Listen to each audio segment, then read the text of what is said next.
Welcome back to GSL Code A with Artosis and Wolf. We just saw Myungshik advance in some devastating games. Fantastic, fantastic play, his own style. A treat to watch indeed. If you missed the VODs, definitely check them out. Yeah, they were definitely pretty exciting. I like Game 2 the best. So it's time for Emotion, a young player with not a lot of experience, to go up against somebody who has sat on the stage in front of thousands of fans for many, many a year, and hasn't really had his moment in the spotlight yet in StarCraft II. No, certainly not. You know, he's basically going to go up against someone that, when he was a little kid, he literally watched this guy on TV. I guarantee you, every pro gamer that's this young watched someone like, in fact, Fantasy himself. This kid watched Fantasy himself and was in awe of his skill in StarCraft 1. Yeah. There's not even a question in my mind that this happened. And now he has to play him. It could be overwhelming, possibly. I'm sure it is. And you know, for Fantasy to lose to this player who's not that well known, is much younger than him, has much less experience than him, it would be pretty overwhelming as well. And he's so scrutinized for his lack of a powerful transition to StarCraft II. He's done well for himself, but he hasn't won a title yet, and I think that's what everybody wants to see from him. And to not even be in Code S, it's just that further away. Well, we'll see how he can do. Ultrazine Stronghold, our first map. It's a really, really big one. There's a lot of fun and cool builds you can do here in PvT, so maybe Emotion has something planned here for Fantasy. Yeah, I'm sure he's got some ideas. You know, he's had a lot of time to prepare for this match now. All right, Artosis, we're going into our losers match. Emotion versus Fantasy. One of these two players is going to Code B. The other one will be going to that consolation match here at the GSL Code A Group L. Done this twice now today. Excellent. In the top left, he is the underdog. He is full of emotion. 7 out of 10. Thanks. More than I deserve. You're a good friend. Well, his opponent to the bottom left in the blue, the Terrorist Terran, also known as Fantasy.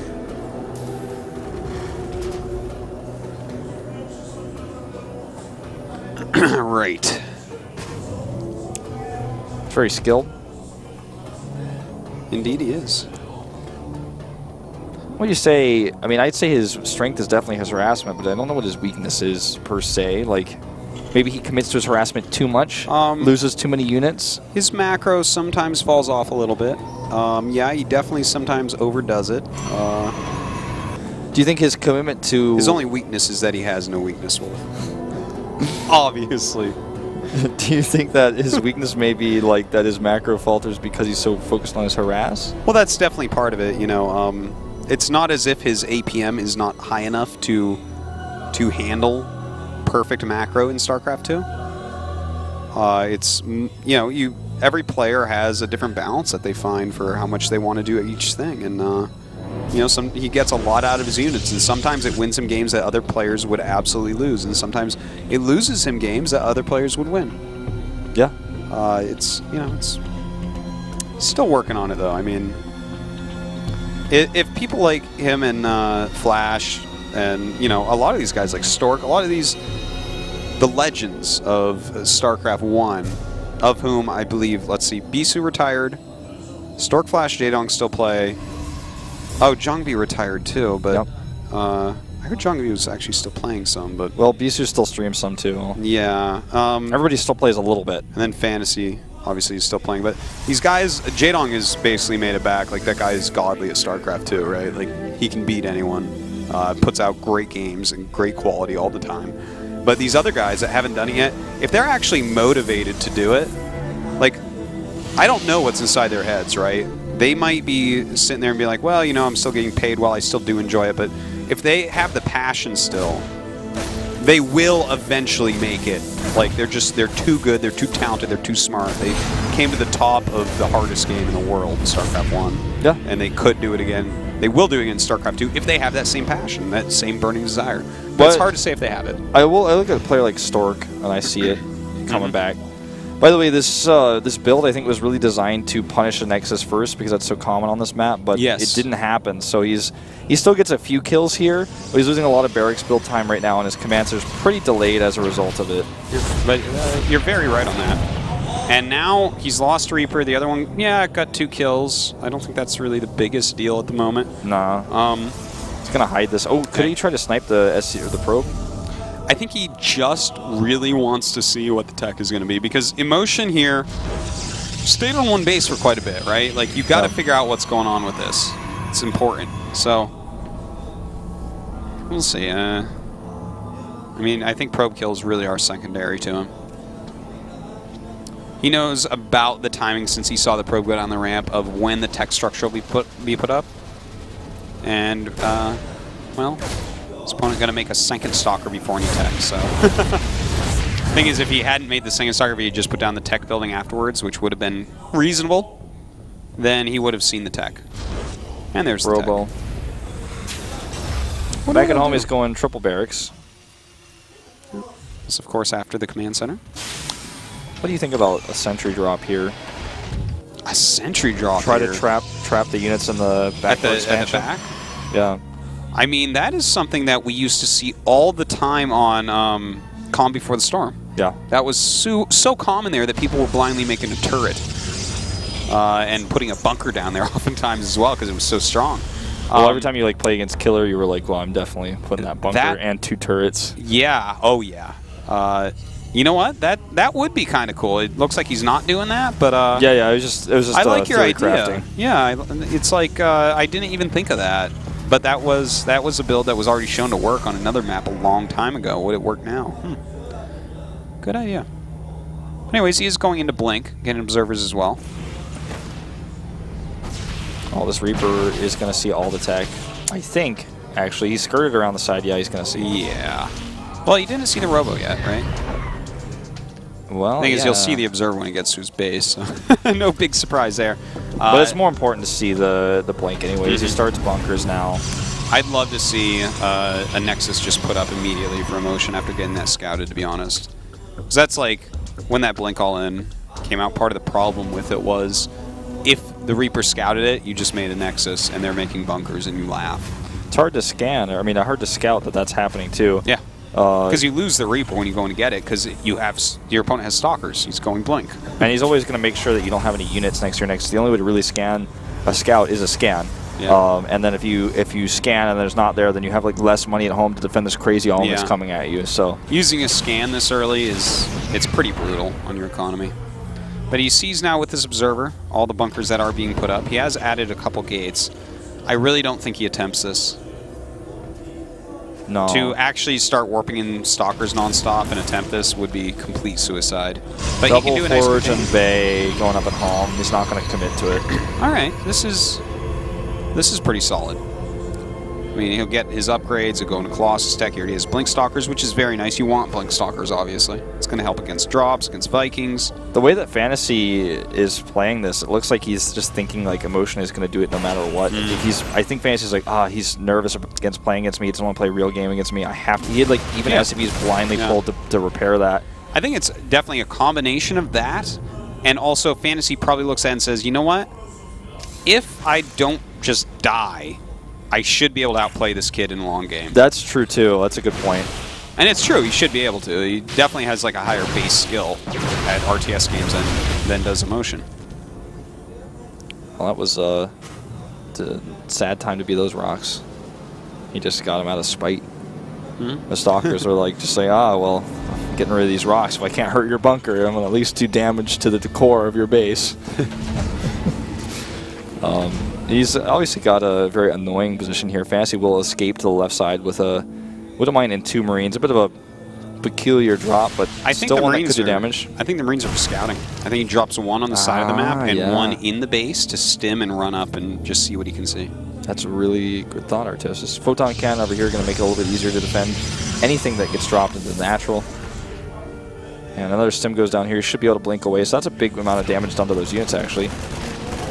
Well, maybe these Marines. Well, he already saw everything anyways here, right? There's not much else to go and see. That is true. He sees double Forge in the Colossus tech, and he's like, all those bunkers were for nothing. But you know what? He lived. He's still alive. He's got to look at that and say, okay, you know, he's getting a little bit ahead at the moment. But at least he does get his third base going. He's also not going, but building at least. He's ahead in workers for the time being. I think it's partially in part due to Emotion trying to chrono boost super hard on the Colossi and those Forge upgrades. Yeah. The worker lead, you know, at these numbers on 2 base, not the biggest deal, but it's definitely going to help when he's transferring down. So he's going to want to take that third as soon as is possible and safely possible. Yeah. You know what I've noticed actually recently is in Wings of Liberty, and even during most of Heart of the Storm, most Terrans would almost always make an orbital before they move the CC, but now they're usually moving the CC before they make the orbital to get that saturation, especially when they're stuck in a situation like this where they're constantly making SCVs and they need to transfer.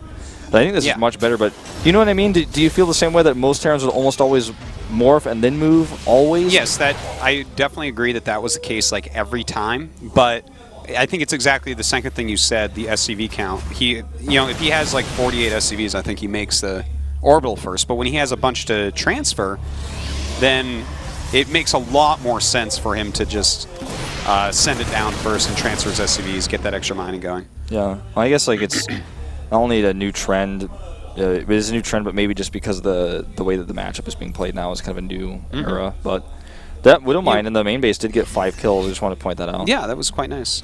Speaking of new eras, Wolf, you know, I was recently I've been going over a lot of PvT games. Yeah. Specifically to look at Marauder Widowmine styles of play.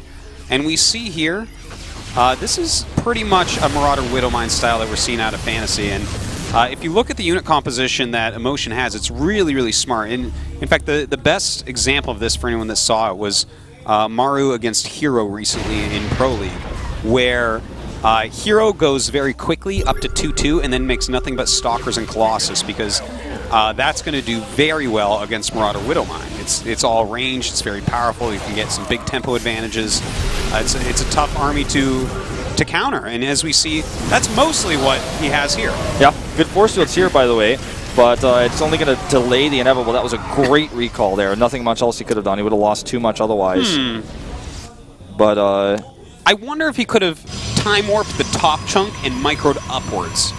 If he had microed upwards with a time warp there, I feel like he could have killed a whole bunch of the army and gotten away with both Colossus only losing, you know, 4 or 5 Stalkers max. Yeah, maybe so. I think, but it was a little bit hard there. It's tough to make a decision like that on the spur of the moment, but I think it could be right. Yeah. Especially with a player who's got such limited experience in televised matches like Emotion. He might have tried something like that on the ladder because he's not so invested in it. Now, don't forget, it is 2-2 against 1-1 right now, and it's going to be that way for a long time. Fantasy is working on 2-2, but he's quite behind as far as upgrades go from all that defense he did against the Blink opener. Wait, was that a medevac for a Stalker, I think? Oh, okay. Okay, because there were some that had units in it. I wasn't paying enough attention. I think it was just one medevac that was empty. These medevacs don't seem to be detected so far. Well, 4 medevacs. This is a very important drop. If this gets crushed, he's in a lot of trouble, but I don't know that it's going to get crushed. Let's see here. He has 2 High Templars that aren't going to do anything. Oh, the Widowmines go off. Everything just dying. This is pretty hurtful. Yeah. Is he going to get the Nexus? Yeah. We can't see the health on it, but yeah, I think so. Okay, now we see the health on it. I can tell no. Really, really want that preview monitor. Well, that's how Heaven does it, man. He likes to keep the suspense. Yeah. The Widowmine's like splash damage. Doesn't help us English commentators that have a completely different style, though, I would say. He's going to kill that with splash damage that way. Oh, man. Painful. Oh, God. You know, it's too bad. Emotion was actually playing a really nice game, and, like, he's not out yet, but Fantasy is, like, just crawling his way right back into it. You know, it's a lot of damage. I feel like it's not even taking, like, he's not, like, sweating to do this. You know what I mean? Like, well, yeah, feedback's not going to stop this. In fact, he already gets the Marauders out, and he's just going to kill it. So nicely done here. Down it goes. Saves 3 of the Marauders, in fact. Yeah, that was really well played. I feel like Emotion might be feeling like it's time to just go for it because he's got that upgrade advantage, but actually that's gonna end in about 2 seconds. See the upgrades at the top left changing right now. That is true. Look at that. It is even now in upgrades. Gonna actually kill this pylon. Yeah, that's powering a few structures there. Not quite. That would have been tragedy. That pylon kind of reminds me of me, like myself. Yeah, you feel like you power a lot that's around you. Well, I certainly do. And you have this aura. Even though Marauders sometimes try to take me down, I stand strong. Yeah, you do have this aura around you, man. I've never died. Yeah, never would you have fallen, and the things around you, you know, also been, you know, lost their energy because of it, or their strength. No, that either. That would have never happened. Well, I mean, he's trying to make planetaries here to hold on, which is kind of funny, but actually not a bad choice in this case, considering that if he does hold on here with his better economy. That's an area I don't think you want to attack into. With this many Vikings, this is a tough area. Nice blink forward there. That's the type of move you really want to do. I don't know if attacking in is... The thing is, he feels like he needs to attack in because, like, he's not going to get a better battle than what could happen right now. Fantasy has caught up on upgrades. Fantasy has killed his third base. His main is pretty dry. Like, this is the moment. Whereas if the game goes on a lot longer, you know, his hurt economy is going to factor in, and it's just going to get tougher. But Fantasy was just really smart, making that planetary, having that little wall up, repairing it, using these Vikings very smartly over that gap in the ground. Emotion knows what he's doing too. You need to take a fourth base behind this and get ahead in that way, and keep poking at Fantasy so that Fantasy doesn't feel comfortable to do that on his own way. I don't think he sees this. Oh, sees it, but still takes one shot. It's alright. It's like an EMP kind of. Something like that. A pretty good EMP. Pretty solid. Well, this drop, ouch. Duo over there is going to catch that base again. Yeah, he's going to kill that for sure, I would say. And if he sends his whole army to deal with the drop, then this other army could maybe even come in and snipe the third base. Oh, if he goes in and snipes the third, like, you can't lose the third right now. You can cancel this and, like, maybe still be okay because Fantasy's still on 3 base, but... It's actually just going to engage from the side here. The Colossi not doing their damage, way far away, and beautiful EMPs on every single Archon. That's true, but every single Ghost has gone down. It looks like all the Colossus is going to be taken out as well. Those Archons have no shields. If he could just shoot them once, they would die, and all the Vikings are starting to fall here. Yeah, with another blink, he should be able to kill the rest of them. And yeah, these units really need to turn around. He's just kind of bleeding off at this point. Get those Archons. Ooh. Once the shields recuperate, they're going to be quite difficult to deal with. Well, as we see right now, looks like Myungshik has resupplied himself pretty darn well. Fantasy, of course, making a ton of units at once as well.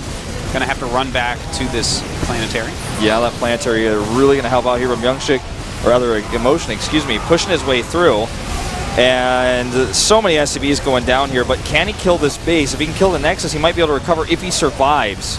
We might actually have an elimination race. I don't think so, but... Yeah, it looks like Fantasy has already turned around. Yeah, he's going to hold here. He's got that planetary to fall back to against the Zealots. And then, you know, everything else is... But, you know what? He did some damage there. The supplies are pretty even. The army supplies are kind of close. Both players getting 3-3 at pretty similar times here. In fact, yeah, those upgrades are like really mirrored, like armor for attack and then attack for armor, which is like the way that PvT goes anyways. Yeah. Emotion's actually, like, I think his PvT looks pretty darn good. Definitely solid in this game. A lot of really good... You know, the thing is, I thought he might be the type of player that in this series against Fantasy would just have like a build or a strat, go with it. If it fails, it fails. If it works, it works. But he's been able to transition out of so many different situations in this game very well and very intelligently. That he's clearly a very reactionary player. Now, this Nexus will have to be canceled again. That's really starting to hurt. Yeah, it's pretty painful. It's hard to actually zone correctly here. You know, he's taken a lot of damage. He doesn't have a lot of gas. One thing he really needs is to know when Terran's coming. He's out of position almost no matter where he stands because the fourth base is far away. Yeah. But he doesn't really have money to just make a bunch of observers and spread them out and replace them when they go away. Oh, well, there's not a whole lot here to defend. Does warp in a bunch of Zealots. That High Templar is out of energy for Storm. We'll be able to get a feedback off if he chooses to. It looks like he'd rather wait. Yeah, he needs to, actually. Well, that High Templar is just going to walk in and die. Oh, man. This is like a lot of damage. He just bled a lot of Zealots out, really, for not much reason. Look at the supply differential now after this drop. And that's because he's warped in, you know, like 20 supply units and lost them all. Also some probes. That was a smart and good play there by Fantasy. The Nexus is gone again, and he still doesn't have the other base. So he's basically on one mining base, his third base. And with this attack, he has to win the game. He does have 3-3. Fantasy's 3-3 should finish in a moment, but it's not, I don't think, quite ready. Okay, no, it is done. So he certainly has the tools to hold, but he's very low on medevac energy. He needs to hit really good EMPs here. If he holds, the game is over. Emotion is not even remaking his natural. Yeah. All about these storms. Well, at this point, I guess that base does not much matter. He's got to do some damage here. He has to do a critical amount of damage. Like, yeah, he needs to do damage and kill a base, minimum. Oh, man, nice EMPs going off. But the High Templars coming around from the other side. A really nice Ice Storm there. Drops out some more High Templars. They don't do quite as well, but still okay. Thing is, Fantasy, does he have enough? It looks like he will. With the Planetary there to fall back to. So many Cloaked Ghosts, and the Marauders are cleaning up house. Another EMP hits home on that Archon. Storm goes down, hitting a few units here. Well, that Planetary, I feel, has been worth its weight in minerals and gas. And Artos, I don't think that Emotion can recover from this. GG. Yeah. But you know what? Emotion played quite well. Fantasy was on the ropes a couple times there. And the thing is, Fantasy, you know, he got tricked a little bit, as many Terrans oftentimes do, made a bunch of bunkers while Emotion decided to double forge and go Colossus tech. But this is the thing. This is what happens when you are the better player. Especially when you're someone like Fantasy, you're like thinking, oh my god, this guy, like, he would love to kill me with the blink all in. That's like an easy thing to do. You practice all day, you know, everyone on the ladder does it, whatever. I'm going to defend this like crazy. But then you have to claw your way back in, and that's what he had to do, and he did it, which is great, but Emotion showed strong play. I'm really impressed with how much Emotion was able to just kind of like vary his play and change things around and transition out of big holes, right? The Blink Stalkers that he couldn't commit to, the lack of his natural that he lost, he was still able to hold on, get another base, he was like double re-expanded. He just got spread too thin, and against the power of that Fantasy harassment, you're going to have some trouble. And he picks another big map here, Frost, and I think this time he's just going to try to play it straight up. I don't think he's going to lead off with any timing, no Oracle opening, just a standard Robotics Forge opening, like Creator Prime style. I think that's what he's going to try to go with, and he's going to try to beat Fantasy straight up. You think so? I think so. Okay, I actually think he's going to like open up with something like the Blink again and just see if it gets scouted. I felt like he was making a lot of decisions in response to Fantasy, and it would be good to maybe try to go for the same trick, or maybe get lucky, have it not get scouted, no bunkers, and kill him. Well, this is it. One more win for Fantasy, goes to Consolation match. If Emotion loses, he goes to Code B.